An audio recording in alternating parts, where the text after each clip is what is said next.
ingat ya teman-teman, bahwa interview itu adalah saat jalan dua arah di mana kedua belah pihak mencoba mengetahui satu sama lain.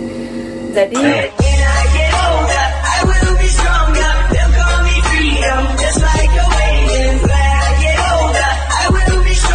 hai, jumpa lagi dengan saya Weekend di Weekend Lin Channel. Assalamualaikum warahmatullahi wabarakatuh. Apa kabar kalian semua? Mudah-mudahan kalian di sana sehat, baik-baik saja, murah rezeki, dijauhkan dari corona, dan happy with your family. Baiklah teman-teman, di video kali ini saya akan membahas tentang persiapan interview BMI calon pekerja sama majikan. Pada hari Minggu yang lalu 23 Mei saya mengikuti workshop yang bertemakan pembekalan persiapan wawancara kerja kepada teman-teman pekerja migran Indonesia bersama Kristi Temar untuk meningkatkan kemampuan teman-teman dalam mempresentasikan kemampuan atau potensi diri yang dia miliki, yang diadakan oleh Nextcaper bekerja sama dengan Union of United Domestic Workers beserta Migran Training Center. Sebelum kita bahas lebih lanjut tentang tema ini, ada baiknya kita simak sedikit video tentang workshop minggu kemarin. I just want to give you some key professional development reminders. Always keep your eyes open and research opportunities. Understand your intention, figuring out what do you want from that job. Do you want to earn more money? Do you want to work with children? What do you want to be doing in that job? Reach out for help and suggestions. Use the community. If you have the labor union and is of support or other organizations, use your tools in your toolbox. Utilizing resources, also structure your responses. STAR. We saw that today. Practice, practice, practice. Tailoring your CV to the audience. If you want to move back to Indonesia, it has to be oriented towards that community. That might require some research. If you want to go to the US, that's a very different CV format, okay? Think about different kinds of ways you have to have your CV. It's always good to have a different copy of a CV. I usually have 3 CVs, okay? One that's more towards project facilitation, also one that's more teaching. Another one I have is just coaching. And then depending on the opportunity, I have it ready and able to be sent. Dress appropriately, be mindful of verbal and nonverbal cues. Emphasize your uniqueness to tell your story. Finally, asking questions during your interview, and always remember to keep developing yourself. You are professionals, your work's in progress, and I look forward to hearing all of your updates on your next chapter. Oke, jadi dia cuma Menurut Kristi Temar, walaupun kita ini bekerja di bidang rumah tangga, saat wawancara ada hal-hal yang harus kita perhatikan. Seperti halnya kita juga persiapan untuk wawancara mencari pekerjaan formal lainnya. Jadi kayak penampilan itu kita harus gunakan baju dan sepatu yang rapi, teratur dan enak dilihat. Gunakan perhiasan, cat kuku dan makeup yang tidak berlebihan. Gunakan parfum yang baunya tidak terlalu menyengat. Berpakaian yang pantas, sopan. Ikat rambut jika panjang agar tidak mengganggu. Jangan bawa tas atau barang-barang mewah atau hal-hal yang tidak diperlukan saat interview. Dan menjaga penampilan tetap bersih dan rapi. Nah, untuk isyarat verbal dan non-verbal juga perlu diperhatikan teman-teman ya.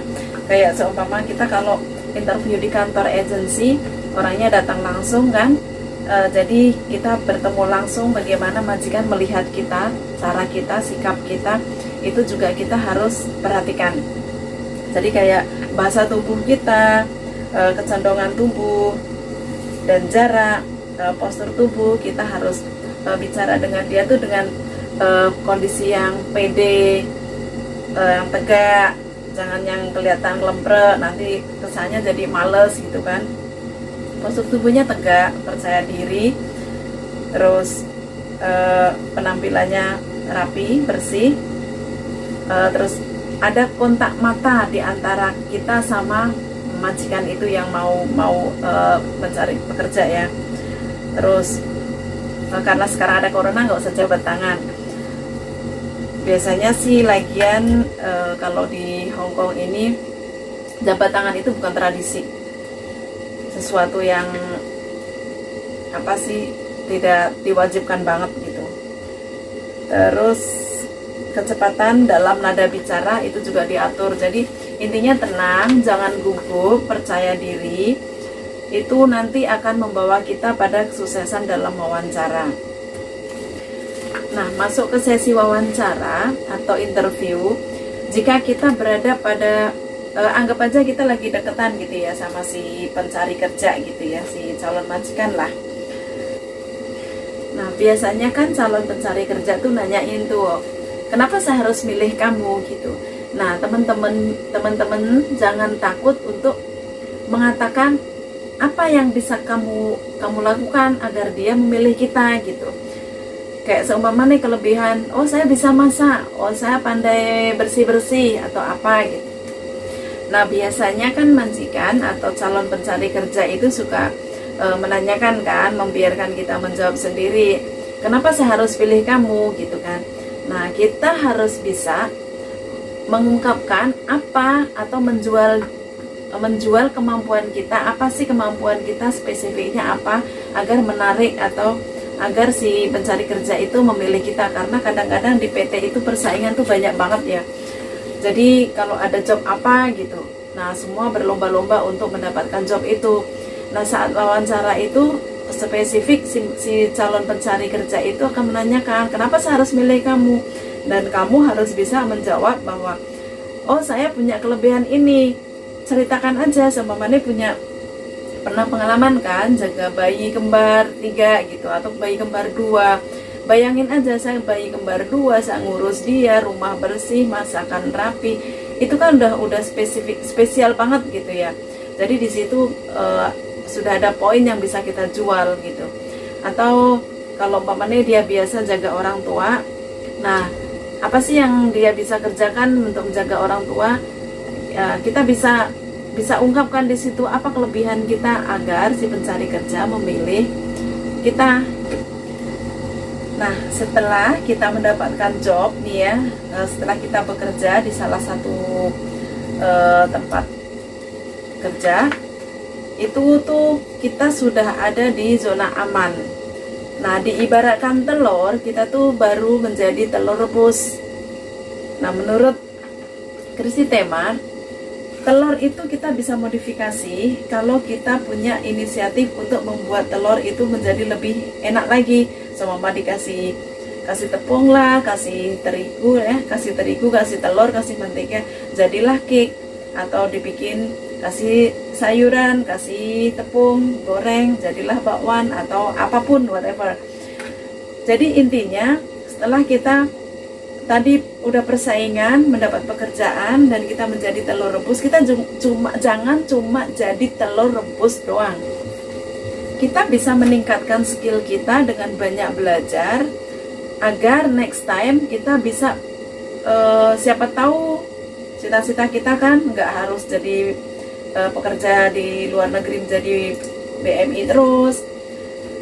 Di luaran itu banyak sekali pembelajaran yang bisa kita ambil, kursus-kursus, ada kursus jahit, kursus rias pengantin, kursus bahasa Inggris, kursus segala macam ada di Hong Kong itu. Jadi teman-teman bisa update skillnya di luaran, ada yang gratis, ada yang berbayar, ada, tergantung kita, terserah kita. Nah, belajar masak juga ada, pokoknya semuanya aja. Ada belajar komputer, ada belajar bahasa Inggris, masak, senam, nari, dance, dan lain sebagainya. Nah, tergantung teman-teman punya minat di mana untuk bisa mengasah menjadi lebih baik agar next time bisa menjadi jembatan untuk mendapatkan pekerjaan yang lebih baik. Jikalau masih di lingkup jadi BMI, itu kita punya daya tawar lebih agar pada saat interview, next time interview lagi, kita tuh sudah punya banyak lagi pengalaman lagi yang bisa kita jual agar kita punya nilai lebih. Nah, ingat ya teman-teman, bahwa interview itu adalah saat jalan dua arah di mana kedua belah pihak mencoba mengetahui satu sama lain. Jadi kita juga punya hak untuk mengeksploitasi apa yang kita mau, apa yang kita punya, dan kita juga bisa menuntut apa yang kita mau, fasilitas apa yang kita mau, dan si pemberi kerja pun juga begitu. Jadi sama-sama untuk saling membutuhkan, untuk saling memberi gitu. Jadi apa yang kita bisa beri, apa yang kita bisa dapatkan gitu. Kayak sama mana kita jangan takut kalau semuanya nanyain nih pekerjaan di situ spesifiknya apa, terus jam rehatnya gimana, hari liburnya gimana, itu kita dari awal sudah harus ditanyakan. Kalau buat saya saya nanya ada kamar sendiri nggak, boleh sholat nggak, lah itu poin-poin yang dari awal sudah kita persiapkan untuk ditanyakan. Jadi jangan sampai nanti setelah kerja baru kok kayak gini. Nah kan itu dari interview itu kita sudah dikasih kesempatan untuk bisa saling memberitahu apa kemauan kita, apa kemauan si pencari kerja. Di situ bisa kita diskusikan. Seumpama si pemberi kerja nih nanyain, kamu mau nggak kalau nggak dikasih libur gitu. Nah itu dari awal sudah kita benar-benar didiskusikan. Kalau memang mau, ya mau dikasih kompensasi berapa, itu sudah dicatat dan ada dalam perjanjian awal. Atau kalaupun kita sudah merasakan, wah kerja udah 1 minggu, hari Minggu tuh harus libur, ya di situ kita juga harus tegar, harus tegas. Nggak bisa, saya harus libur, saya nggak bisa kalau kerja dalam 1 bulan itu full nggak ada libur gitu, dalam 1 minggu nggak ada libur, atau 1 bulan libur 1 kali. Itu dari awal sudah ada perjanjian atau sudah didiskusikan. Jadi jangan sampai nanti setelah masuk itu jadi problem baru yang akhirnya bisa bikin kacau pekerjaan. Nah di sini ada poin-poin beberapa alasan interview bisa gagal, tapi saya bacakan yang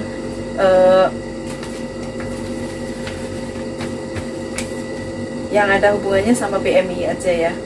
Jadi kayak calon pekerja atau kurang persiapan saat interview, mungkin jadi gugup, terus apa yang tadi dipikirkan jadi hilang semua kan, terus kurang percaya diri, penampilan dan sikap yang tidak menunjukkan dia memang minat bekerja, kebiasaan terlambat, kualifikasi kurang atau bahkan berlebihan, dan kemampuan berbahasa ini yang suka jadi pilihan utama itu adalah di bahasa ya. Kalau bahasa, karena ya bahasa itu tadi pernah saya bahas, bahasa itu alat komunikasi. Jadi kalau bahasanya kurang, masih nggak nyambung, ya agak susah jadinya. Terus bahasa dan sikap yang tidak jelas, jadi kelihatan yang ya itu menunjukkan etika kita yang kurang sopan atau apa tuh. Dari awal interview itu udah tampak kalau memang dia tidak menunjukkan adat yang bagus. Mungkin perbedaan budaya, dia tidak mampu untuk beradaptasi dengan budayanya, dan akhirnya dia pikir-pikir untuk tidak menerima job itu, akhirnya ya menggagalkan interview. Kesehatan fisik, sakit, kurang tidur, atau masalah kejiwaan itu bisa menggagalkan interview. Nah itu tadi teman-teman poin-poin yang bisa sampaikan hasil dari workshop kemarin. Mudah-mudahan membantu teman-teman untuk bisa menghadapi interview dengan calon majikan agar bisa sukses dan menemukan pekerjaan yang tepat, yang pas, yang cocok. Agar menjadi lebih baik lagi, kita juga harus mengupdate diri dengan itu tadi, menambah ilmu, menambah wawasan, dan tidak ada salahnya untuk ikut berorganisasi. Biasanya si majikan kurang suka kalau si pekerjanya itu ikut organisasi, tapi itu menjadi hak kita agar kita bisa lebih tahu lagi. Ingat teman-teman, di Hong Kong itu ada libur public holiday, ada libur tiap 1 minggu 1 kali. Jadi tolong gunakan hari liburnya untuk hal-hal positif. Bisa gabung dengan komunitas-komunitas, organisasi-organisasi, atau belajar dengan banyak tempat yang bisa buat kita belajar untuk mengupgrade ilmu, untuk menambah wawasan, dan untuk menambah skill kita agar lebih baik lagi. Bisa buat bekal kalau kita purna PMI, atau bisa buat, pokoknya ilmu itu tidak ada ruginya. Dan terima kasih juga sudah menonton. Jangan lupa like, subscribe, comment, and share. Mudah-mudahan kita semua sehat, bisa sukses, dan kembali dengan sukses. Semoga kita menjadi BMI yang mampu menjaga nama baik negara kita di negeri orang, dan semoga kita menjadi BMI Purna yang sukses kelak. Amin.